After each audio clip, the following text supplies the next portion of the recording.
नमस्कार, कैसे हैं आप सब। उम्मीद करती हूँ सब लोग खुश और स्वस्थ होंगे। और सबसे पहले बड़ों को मेरा नमस्कार और छोटों को बहुत सारा प्यार और हनुमान जयंती की आपको और आपके परिवार को बहुत बहुत शुभकामनाएं। स्टार्ट करते हैं योगी आदित्यनाथ। योगी आदित्यनाथ के बारे में सब लोग जानते हैं। योगी आदित्यनाथ की जनसभा को जब संबोधित करते हैं तो बहुत एक जोश से भरे हुए होते हैं। ये है मथुरा के जनसभा को संबोधित कर रहे थे।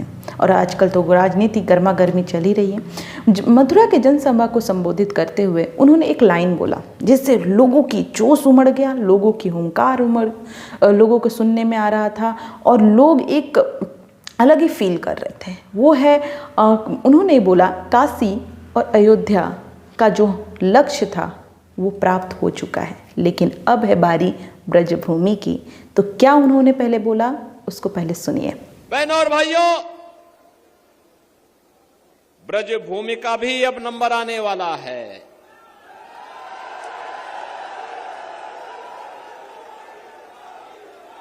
अयोध्या और काशी ने अपने लक्ष्यों को प्राप्त कर लिया है। अब तो बारी आप ही की है। अब विकास के लिए आपको कहीं कोई तरसाने की हिम्मत नहीं कर पाएगा, क्योंकि अब तो आगरा में भी आपका अपना एयरपोर्ट बन रहा है। आगरा भी गंगा जल का सेवन कर रहा है और हर घर नल की योजना भी लागू हो रही है। तो ये थे, आपने सुना। देखिए, बीजेपी का एजेंडा बहुत क्लियर है। बीजेपी का जो एजेंडा है वो एकदम सीधी बात यही है कि हम विकास की बात करेंगे, हम विकास भी करेंगे लेकिन विरासत को भी जोड़ेंगे। मतलब विकास और विरासत हमें साथ में लेके चलना है।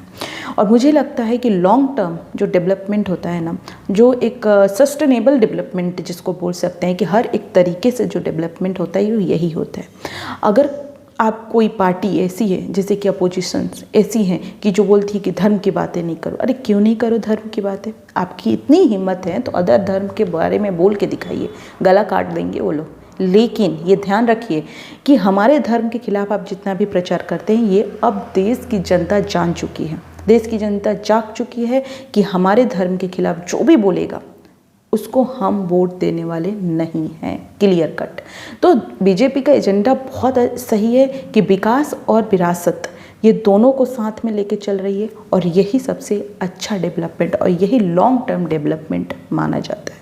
उसके अलावा योगी आदित्यनाथ ने बोला जिस तरीके से यूपी में सपा हो, बीएसपी हो, बहुजन समाजवाद पार्टी हो, सेंटर में आप देख सकते हैं कांग्रेस हो, जिस तरीके से उन लोगों ने भगवान राम भगवान कृष्ण को काल्पनिक बताया था।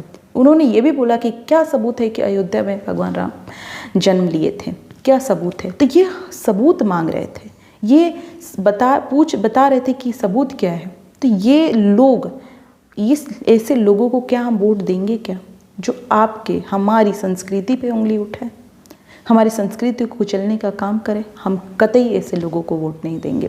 उन्होंने साथ में ये भी बोला कि जिस तरीके से ये लोग भगवान राम भगवान कृष्ण पे उंगली उठाते हैं, लेकिन वहीं पे माफिया के मरने पे वहाँ पे जा कर के फातिहा पढ़ते हैं, तो ऐसे लोगों को आप वोट देंगे क्या? बिल्कुल नहीं देंगे हम।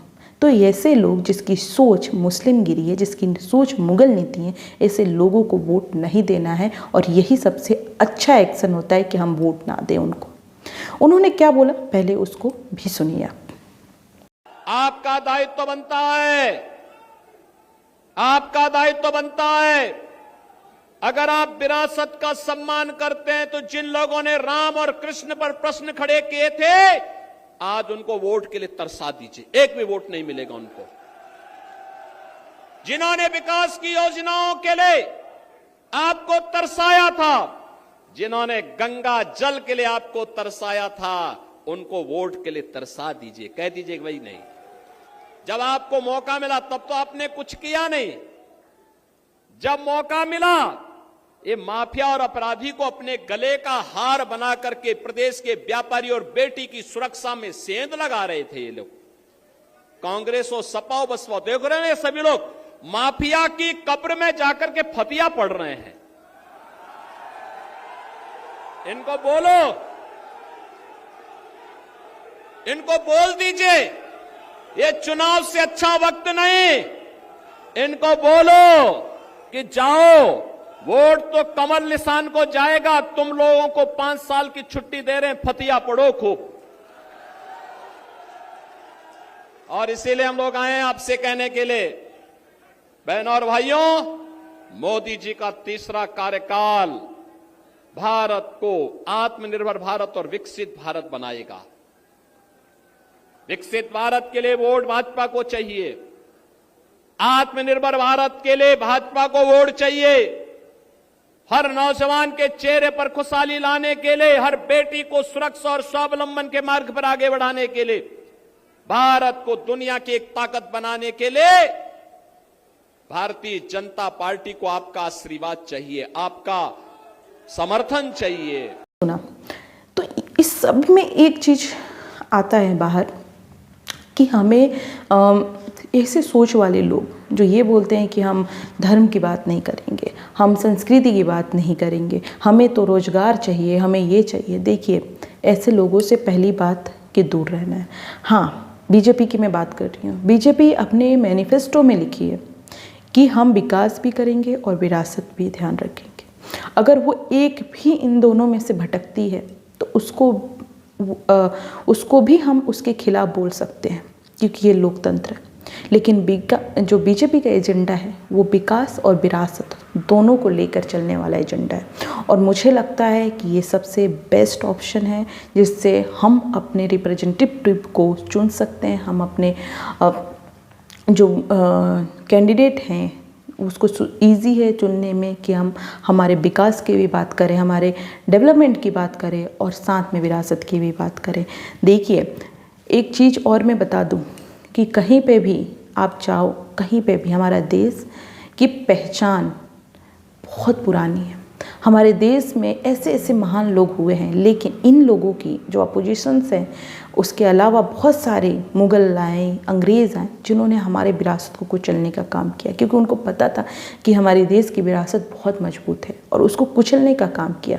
और बहुत लोग ऐसे थे जो उनका साथ भी दिए थे। और अभी की जो सोच है अपोजिशन की वही है, वही सोच है उनकी।